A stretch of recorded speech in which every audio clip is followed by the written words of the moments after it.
Bueno, rápido, acá ven como un ciclo negativo le rompe la distancia desde el nodo fuente. Acá yo quiero sacar la distancia del nodo fuente al source por el SOLS hacia todo el resto de los nodos. Fíjense que acá está todo bien, no pasa nada, obtiene las distancias bien de todos estos nodos. Acá hay un ciclo, pero no pasa nada porque la suma es netamente positiva.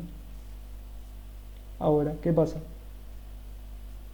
Cuando tiro para acá, ahí es cuando en medio de este camino te cruzas con un ciclo negativo y ahí te rompe toda la distancia.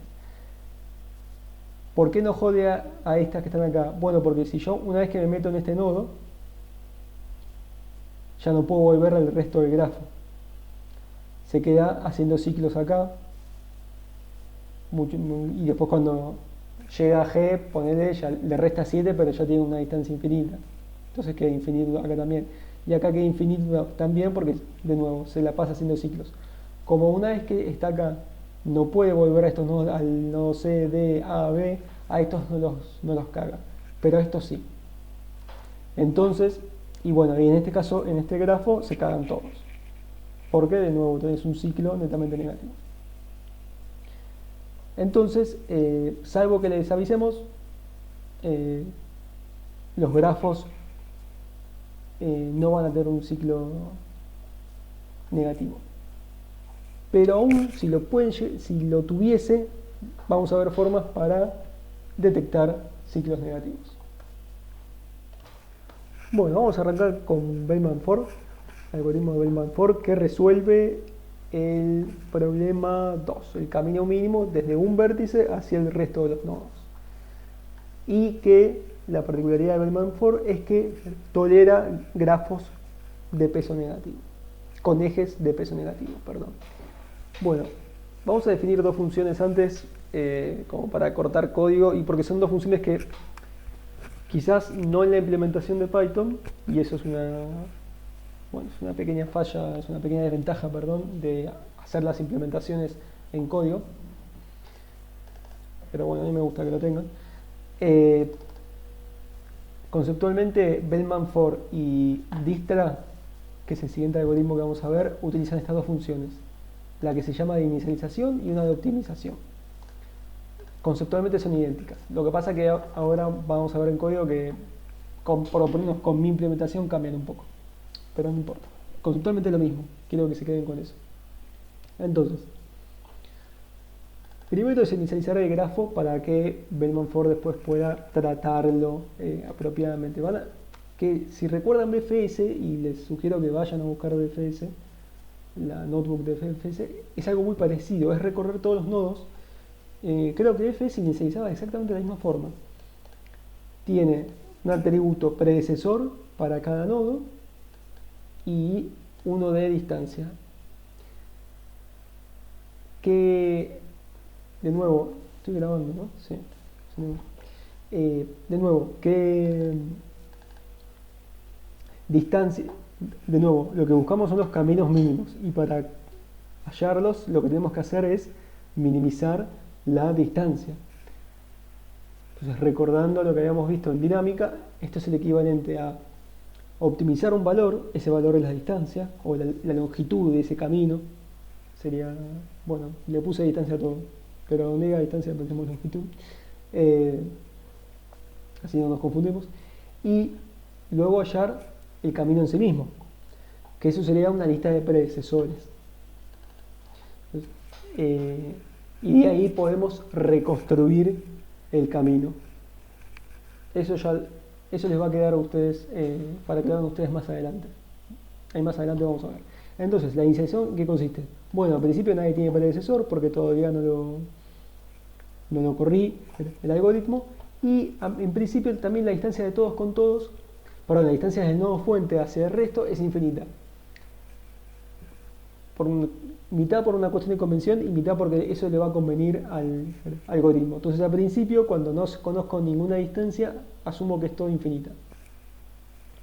Después, supongamos que es un grafo no conexo, entonces hay nodos a los que el nodo fuente no va a llegar, entonces les va a quedar infinita la distancia y era lo que habíamos dicho antes.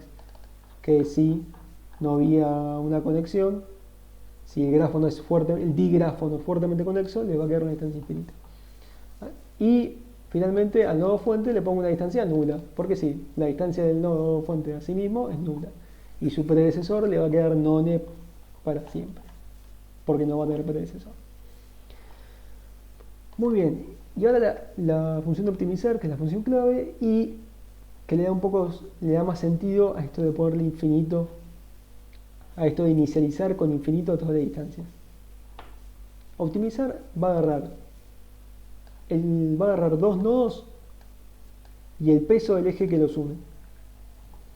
Y va a decir, che, ¿cuál es la distancia actual, la longitud actual, digamos, desde el nodo fuente hasta el nodo B? Esta distancia siempre va a significar la distancia del nodo fuente al nodo B. Es mayor a la distancia desde el nodo fuente hasta el U, más el peso que une a estos dos nodos. Si eso confunde, lo voy a dibujar.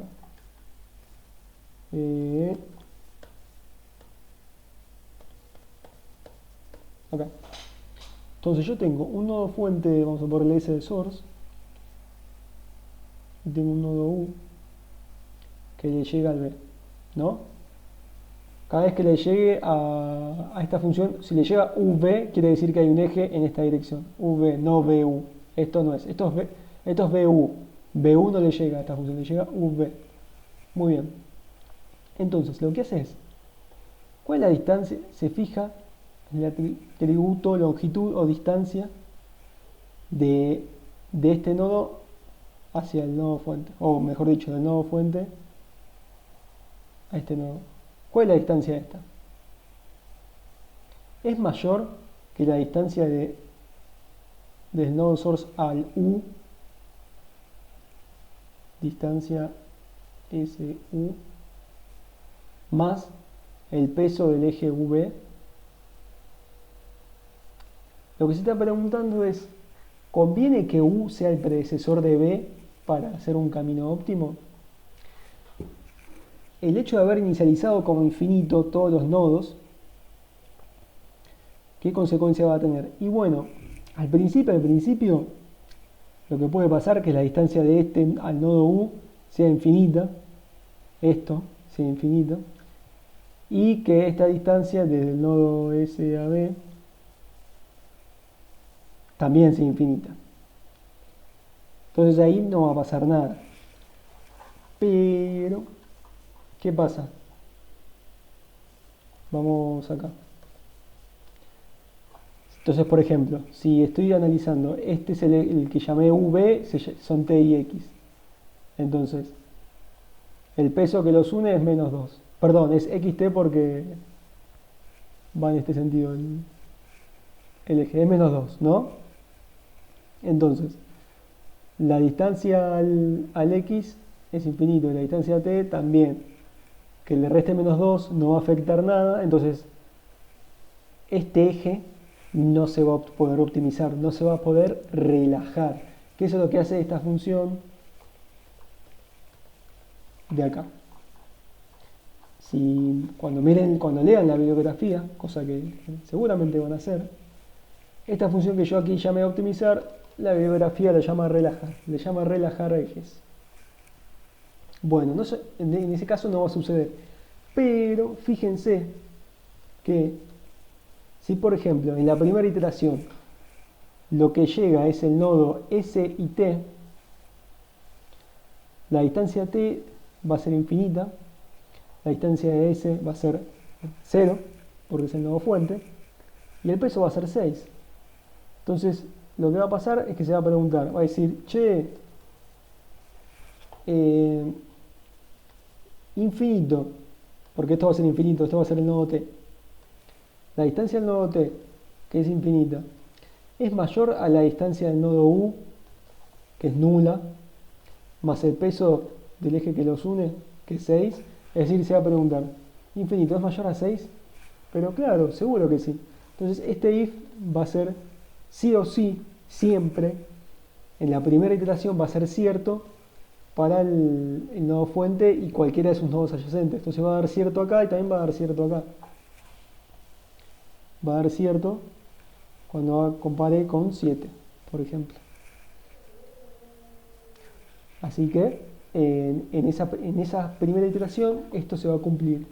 ¿Y qué va a hacer en ese caso? Bueno, lo que va a hacer es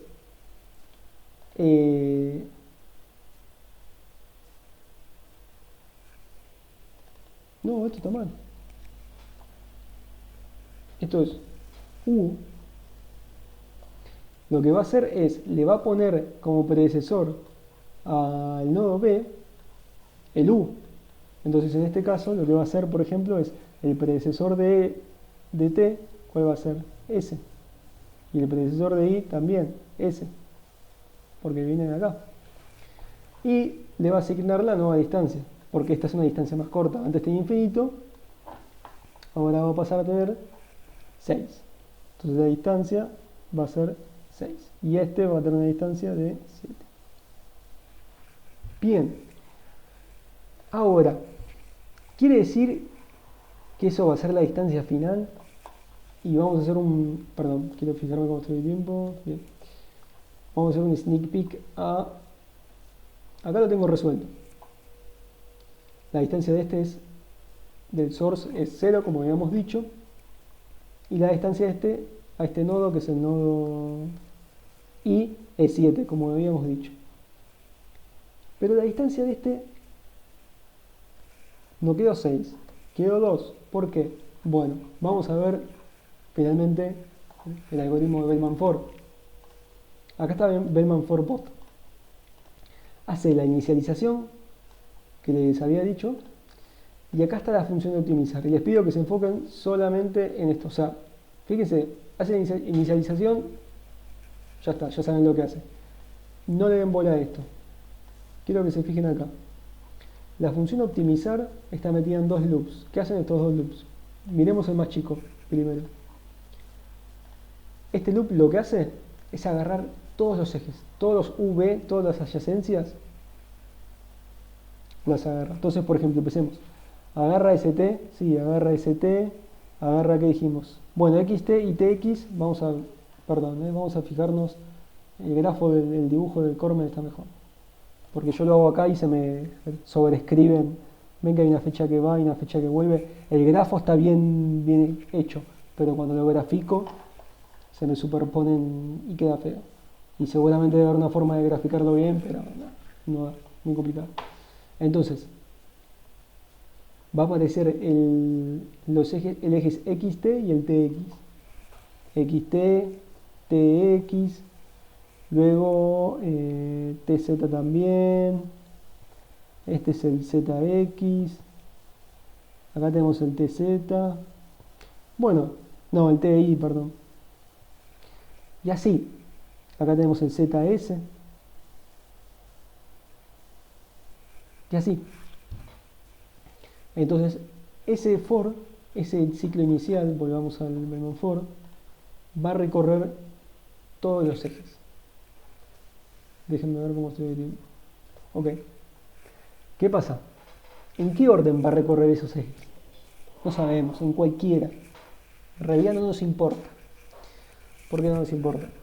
Imaginemos el peor orden en el que puede recorrer. Digamos que agarra estos ejes, esto. Estos los va a agarrar al final. Estos dos los agarra al final. Estos.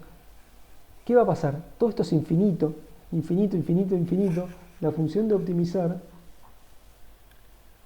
Acá. Este if nunca va a dar cierto porque siempre va a estar comparando dos infinitos de cada lado. Entonces, cuando corra a recorrer todos los ejes, todos estos, no va a actualizar ninguno. Los únicos dos que va a actualizar son los que salen del S. El SAT y el SI. Y eso fue una sola iteración. Entonces, ¿qué pasa? Tenemos que hacer más iteraciones. ¿Cuántas más? Bueno, se me está terminando el tiempo. Tenemos que hacer n-1 más. Yo acá estoy haciendo n. ¿Por qué?